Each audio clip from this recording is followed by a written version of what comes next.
What is up guys, Andy Forrest Theme Runner here, and today I'm going to be talking to you guys about all things taper. Today I'm going to be taking you guys through the steps that I'm taking to ensure that I get to this weekend's 10k time trial in the best possible shape.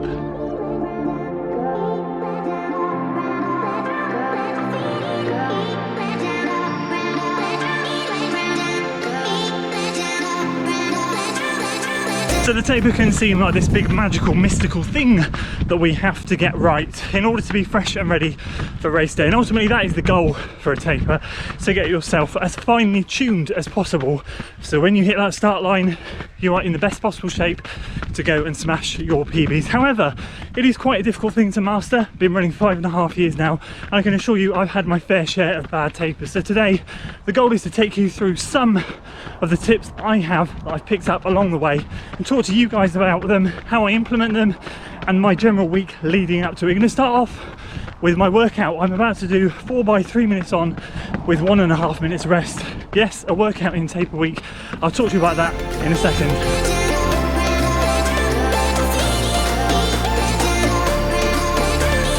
So in point 2 we'll cover the percentage of mileage that I tend to taper down depending on the length of taper. Obviously this week is just a 1 week taper, but right now in point 1 we're talking all about the workout. Why do I want to do a workout during taper week? Well, ultimately you want to be undercooked rather than overcooked. If anything, ideally you want to be at 100%, 95 to 100% optimum level ready to race. But if you're going at 90% or 85%, that's okay. You're not going to be at your best, but it's better than being 110% cooked. And why might you be 85 or 90%? Not quite there. Maybe because if you're in a 2 week taper you decide to literally take the whole of the 2 weeks or even the week easy, and that means your legs might end up getting a little bit flat and a little bit sluggish. So you kind of want to do something but not too much, and that's the goal for me today, is to do something but not too much. 4 by 3 minutes on with a 1.5 minute jog recovery.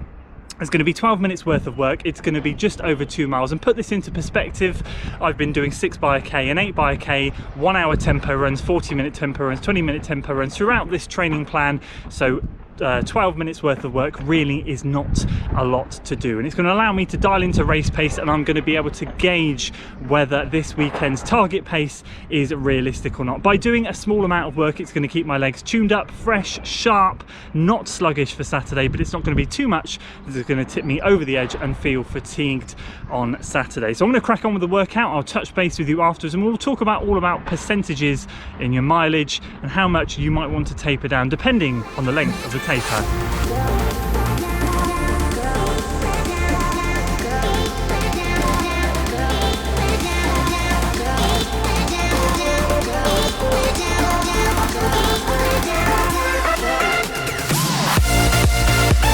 There we go, workout complete. Paces for those 3 minute intervals were 5:30 per mile, 5:29 per mile, 5:22 per mile, and 5:29 per mile. So in my head I'd figured today that 5:35 is going to be the pace that I'll start my time trial off next week. So I wanted to see how close I could get to that in these reps. Obviously we beat that pace, so we're slightly ahead of my race predicting time, but that's not going to change my goal for the weekend. I'm still going to say 5:35. That workout was perfect. I think I could have held that pace for 4 miles, 5 at a push. Whether I could string out a 10k, it would have been a big positive split. So I think what's sensible when you do these types of workouts is to sit down, analyze workouts, see how you feel when you're running them, and think to yourself, could I sustain this? And the truth is, maybe I need to dial it back just a touch for the weekend, and if I've got some in the tank at the end, then you know what we're going to do, we're going to kick on. Okay, so let's talk about percentages in drops of mileage. And just very quickly, something I forgot to say about a workout is basically I don't ever do a workout anywhere closer than 5 days before race day. Any after that, 4 days, 3 days, 2 days, I just feel overcooked. So 5 days for me is the maximum closest I will get to race day. On to percentages. So to give you some context, for me, if I'm marathon training, I've heard 80% and 50% for a 2 week taper. So dropping your mileage 80% in week 1 and then week 2 50%. As an example, I run in and around 60 mile weeks, so that would mean I'd run 48 2 weeks out and 30 1 week out. I work better with a little bit less mileage, and this has all been down to trial and error. I'm more like a 60-30, so my mileage can drop quite considerably, and I just find the fresher I am, the better I run. I don't tend to find that I get too sluggish if I don't run too much. So as long as I get the right balance of pre-race workouts, i.e. what I've just done now, that mileage drop for me is more than adequate. It works for me on marathons and half marathons. Believe it or not, the best race I've ever had, feeling wise, not PB wise, but feeling wise, was a 2-week taper for the Severn Bridge half marathon a couple of years ago. I was just absolutely felt amazing, and PB'd on that race at the time, and that was about a 60-30 drop. So for me that works. For others, some feel undercooked, some like to stick to that 80-50. I'd love to hear what you guys think, but it's all about trial and error. It took me a long time to fathom out what my body wants to do, and just an example, this week my mileage is going to be dropping 50%, so it's quite a considerable drop, and I'm even going to drop a week's running, so I'm not going to be running Friday to save my legs fresh for Saturday. The third thing I want to talk about in terms of tips that I've picked up over the years is calorie consumption. I am not a calorie counter. I eat what I want when I want, but I'm very aware that if I eat the volume of food I eat when I'm running 60-mile weeks, if I do my taper, I have been known to put on a good 4 or 5 pounds before race day. So I do find that just being a little bit disciplined in that week or 2-week period in the amount that I consume has helped a lot. It helps, keeps off the pounds.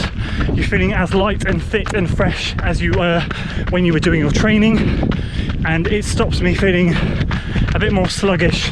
Trust me, I've been there. It's a big thing, believe it or not. It really is a big thing. I've been there. I've put on 5 pounds before in a 2-week period, and you notice it. The paces you're running in training feel so much harder when it comes to race day.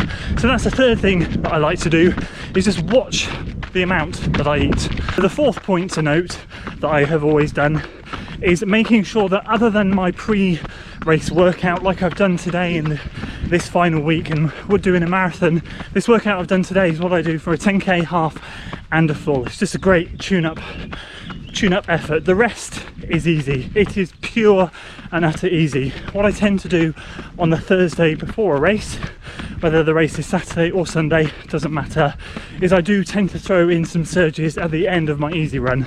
The easy run varies depending on the distance, but at the end I will make sure I do some 20 to 30 second surges, and I'll just do 4 to 6 of them just for the turnover, just to keep my legs ticking, because I'm focusing a lot on cadence, and cadence is really important during a race. Getting sloppy cadence leads to slowing down, overstriding, heel striking in a bad way. You can heel strike in a good way, but overstriding and heel striking is a fatal combination.